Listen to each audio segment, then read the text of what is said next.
اعوذ باللہ من الشیطان الرجیم بسم اللہ الرحمن الرحیم۔ سامعین اکرام، سورہ آل عمران کی آیت نمبر 35 اور 36 کے درس کا آج تیسرا حصہ پیش ہے۔ اس میں اللہ تبارک و تعالی نے حضرت مریم کی والدہ یعنی حضرت حنہ کی نظر کا ذکر فرمایا ہے، جو انہوں نے نظر مانی تھی کہ مجھے اولاد پیدا ہوگی، اس اولاد کو میں بیت المقدس کی خدمت کے لیے وقف کر دوں گی۔ ایک مقام پر روح البیان نے فرمایا ہے کہ کسی نے حضرت رابعہ بصریہ رضی اللہ تعالی عنہا کے سامنے مردوں کی بڑائی بیان کی، ان کی تعریف بیان کی، تو حضرت رابعہ نے فرمایا کہ عورتوں کو برا مت جانو، کیونکہ عورتیں انبیاء کرام اور اولیاء کرام کی کان ہیں، انہی سے حضرات انبیاء کرام، اولیاء کرام، صالحین عظام معرض وجود میں آئے، یعنی پیدا ہوئے۔ بعض نبی بغیر باپ کے پیدا ہوئے، مگر کوئی بھی پیغمبر بغیر ماں کے صرف باپ سے پیدا نہیں ہوئے۔ تو اعلیٰ چیز کا سانچہ بھی اعلیٰ ہی ہوتا ہے، لہذا خواتین کو برا مت جانو۔ جناب رسول مکرم صلی اللہ علیہ وسلم نے فرمایا کہ جس نے 3 بیٹیوں کی پرورش کی تو اللہ تبارک و تعالی اس کو جنت میں داخل فرمائے گا۔ ایک صحابی نے عرض کیا یا رسول اللہ جس کی 2 بیٹیاں ہوں، آپ نے فرمایا وہ بھی جنتی ہے۔ ایک صحابی نے عرض کیا یا رسول اللہ جس کی 1 بیٹی ہو اور اس نے اس کی پرورش کی ہو، تو آپ نے فرمایا وہ بھی جنتی ہے۔ حضرت حنہ نے حضرت مریم کی دعا میں صرف شیطان کا ذکر کیوں کیا؟ وَإِنِّي أُعِيذُهَا بِكَ وَذُرِّيَّتَهَا مِنَ الشَّيْطَانِ الرَّجِيمِ۔ انسان کے تو دشمن لاکھوں ہیں، ان کا ذکر کیوں نہیں کیا؟ تو جواب یہ ہے کہ دشمن 4 قسم کے ہیں۔ جان کا دشمن جیسے کہ قاتل، موذی انسان اور سانپ وغیرہ، مال کا دشمن جیسے چور اور ڈاکو وغیرہ، آبرو اور عزت کا دشمن جیسے حاسد لوگ، ایمان کا دشمن جیسے نفس امارہ اور برے ساتھی اور شیاطین۔ ان تمام دشمنوں میں ایمان کا دشمن بدترین دشمن ہے اور وہ شیطان ہے۔ حضرت حنہ نے اس خطرناک دشمن ہی سے پناہ مانگی اور اللہ تبارک و تعالیٰ سے فرمایا کہ الہی تو میری جو اولاد پیدا ہو اس کو اور اس کی ذریت کو مردود شیطان سے محفوظ فرما لے اور اپنی پناہ اس اولاد کو عطا فرما۔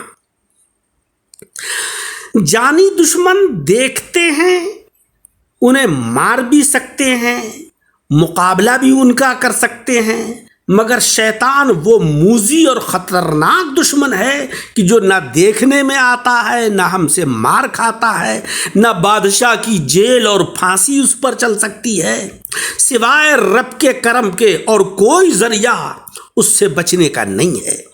اس لیے خصوصیت سے شیطان سے بچنے کی اور اس کے شر سے محفوظ رہنے کی اللہ کی بارگاہ میں دعا کی۔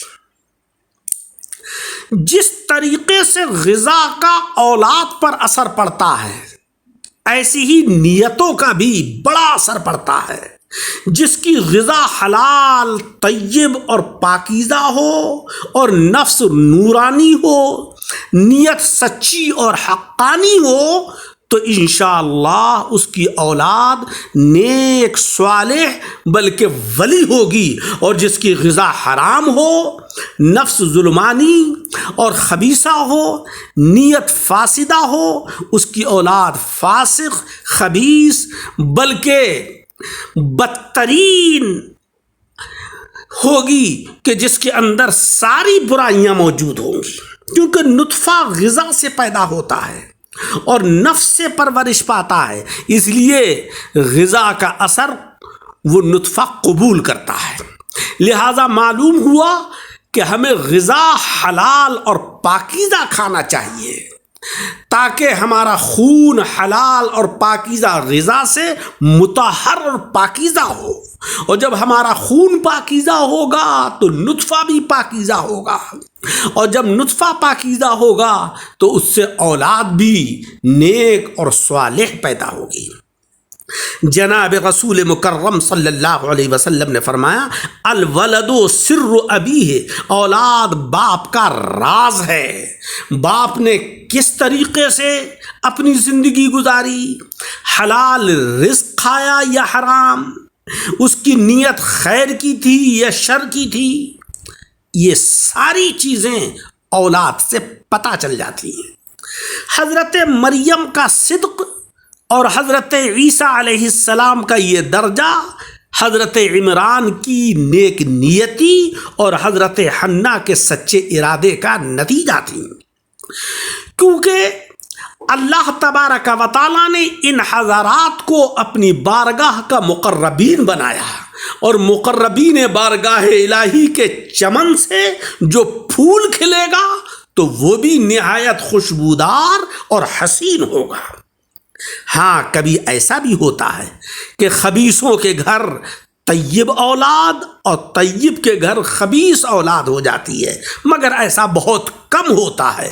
عموماً دیکھا یہ جاتا ہے کہ جو والدین نیک اور صالحین ہوتے ہیں اللہ جل شانہ و عم نوالہ ان کو نیک اولاد عطا کرتا ہے۔ اور کبھی ایسا بھی ہوا ہے کہ والدین تو بڑے نیک بڑے صالح مگر ان کی اولاد ناکارہ ہوتی ہے۔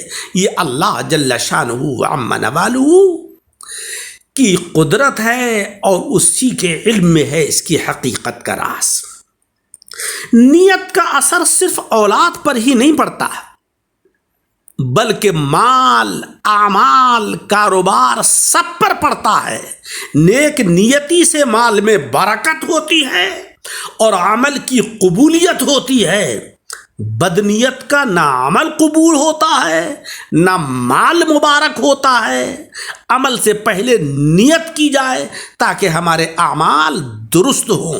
جناب خاتم النبیین اشرف المرسلین محمد مصطفیٰ صلی اللہ علیہ وسلم نے فرمایا کہ انما الاعمال بالنیات وانما لامرئ ما نوی۔ اعمال کا تعلق نیتوں کے اوپر موقوف ہے۔ اگر نیت اچھی ہوتی ہے تو اللہ تبارک و تعالی اعمال کے اندر خیر و برکت عطا فرماتا ہے، اور نیت اچھی نہیں ہوتی ہے تو اس کے اعمال اچھے نہیں ہوتے ہیں۔ لہذا ہمیں یہ چاہیے کہ ہم اپنی نیتوں کو بھی پاکیزہ بنائیں، اپنی غذا کو بھی پاکیزہ بنائیں تاکہ ہمارا معاشرہ بہتر سے بہتر ہو اور معاشرے سے برائیاں دور ہو جائیں۔ اللہ رب العزت عمل کی توفیق عطا فرمائے، آمین بجاہ النبی الکریم۔